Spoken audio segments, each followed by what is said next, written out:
Resident Evil Requiem is pulling incredible review scores, but if you actually paid attention to the story, you're probably incredibly confused right now. Why did the ultimate villain, Oswell E. Spencer, suddenly grow a conscience?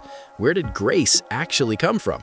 And why does the game feel like it has a split personality? Let's cut the fluff, look at the hidden in-game files, and solve the biggest plot holes in RE9. The Spencer controversy. Let's start with the biggest elephant in the room. In Resident Evil 5, Spencer is an unrepentant megalomaniac. Right before Wesker kills him, he's still raving about his right to become a god and force human evolution.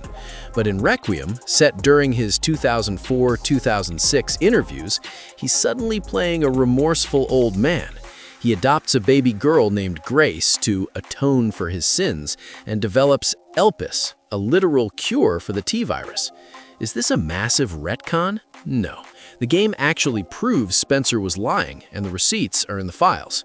Look at Alyssa's interview notes. She writes, "Some hesitation in his speech. Is he hiding something? Anger? Regret?" Spencer wasn't having a genuine change of heart. He was putting on an act to sweet-talk Alyssa just enough so he could slip Grace into her care. If you need more proof that his Requiem appearance doesn't contradict his crazy RE5 persona, look at the letter from Patrick sent to Alyssa. Patrick, Spencer's butler, writes, "In his later years, my master was often in a state of unrest, and his speech was somewhat jumbled. As such, his last will and testament was quite intelligible." This confirms that Spencer was essentially going senile and losing his mind right before the events of RE5. When you put all of this together, creating the Elpis cure wasn't an act of pure redemption. It was the ultimate twisted middle finger. Spencer realized his goal of becoming a god was impossible, so he created a cure to ensure his rivals, like the Connections and Wesker, couldn't steal his work or succeed where he failed. It's a completely sinister, genius move that perfectly aligns with the Spencer we know. The origins of Grace paradox. That brings us to Grace. Throughout the game, villains like Gideon, Victor, and the Wesker clone, Zeno, spend their time hunting her down, convinced her blood holds the password to unlock Elpis. We learned that in the 1990s, the orphanage was running secret experiments, cloning silver-haired girls to transfer memories through blood. But here is the massive plot hole. Grace was born around the year 2000. She isn't the original subject, and according to Gideon's own late-game admission, she isn't even one of those lab-tortured clones. Spencer just adopted her as a normal infant. So if she's just a normal girl, why does her blood perfectly match Gideon's tests, and how does she survive a zombie bite in the opening cutscene without turning?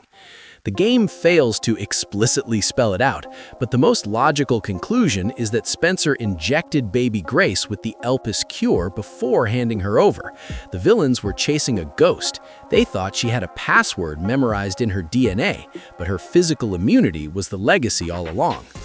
The identity crisis. These narrative contradictions bleed directly into the gameplay, resulting in a severe identity crisis.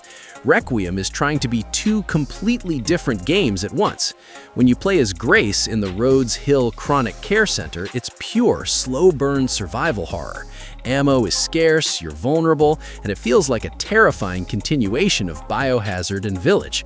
But the moment you switch to Leon Kennedy, the horror vanishes. It becomes an RE4-style action shooter where you're actively rewarded with currency and weapon upgrades for racking up high kill counts. Leon solves problems with shotguns and grenades, while Grace is just fighting to survive them. This tonal whiplash fractures the story, making it feel like Capcom was trying to appease both classic horror purists and action junkies, but failed to bridge the gap narratively. Resident Evil Requiem delivers on scares and action, but its lore is currently a tangled web of gaslit villains, senile masterminds, and unexplained immunities. What are your theories on Grace's immunity? Did Spencer really change, or was he just being petty? Drop your thoughts in the comments. Thanks for watching. See you next time.